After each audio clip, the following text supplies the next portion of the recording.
ആ ഗന്ധത്തിൽ അലിഞ്ഞു ചേർന്നു ബാൽക്കണിയിലേക്കെത്തിയ അവൻ അവിടെയിരുന്ന് ഓരോന്നായി ഓർത്തെടുത്തു. പെട്ടെന്ന് തന്റെ പിറകിലാരോ നിൽക്കുന്നതായി അവനു തോന്നി. പേടിയോടെ അവൻ തിരിഞ്ഞു നോക്കി. അവിടെ ആരും ഉണ്ടായിരുന്നില്ല. ആശ്വാസത്തോടെ തിരിഞ്ഞ അവന്റെ മുന്നിൽ ഒരു കറുത്ത രൂപം.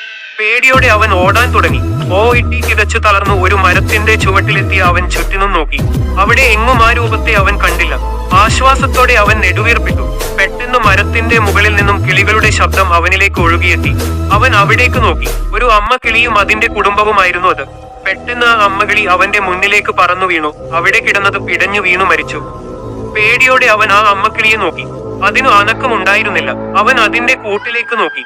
പെട്ടെന്ന് അതിലെ ബാക്കിയുണ്ടായിരുന്ന 3 കിളികളിൽ ഒന്നിന്റെ കണ്ണിൽ രക്തദാഹം ഉടലെടുക്കുന്നതായി അവന് തോന്നി. അത് ദേഷ്യത്തോടെ അവനെ തന്നെ നോക്കി. പെട്ടെന്ന് അതിന്റെ രൂപം മാറാൻ തുടങ്ങി. അവൻ അവിടെ നിന്നും ഓടാൻ തുടങ്ങി. അവന്റെ പ്രിയപ്പെട്ട വളർത്തു നായ ആ സമയം അവന്റെ മുന്നിലേക്കെത്തി. അവനത് ആശ്വാസമായി. അവൻ അതിന്റെ അരികിലേക്ക് പോയി അതിനെ കെട്ടിപ്പുണർന്നു. അവന്റെ വളർത്തു നായക്കു കൈകൾ വന്നതായി അവന് തോന്നി. അതു അവനെ മുറുക്കെ പുണർന്നു. അവൻ പെട്ടെന്ന് തന്നെ അതിനെ തന്നിൽ നിന്ന് അകറ്റാൻ നോക്കി. കഴിവതും ശക്തിയെടുത്തിട്ടും അവന് കഴിയാതെ പോയി. അത് പെട്ടെന്നൊരു കറുത്ത രൂപമായി അവനെ മുറുക്കി.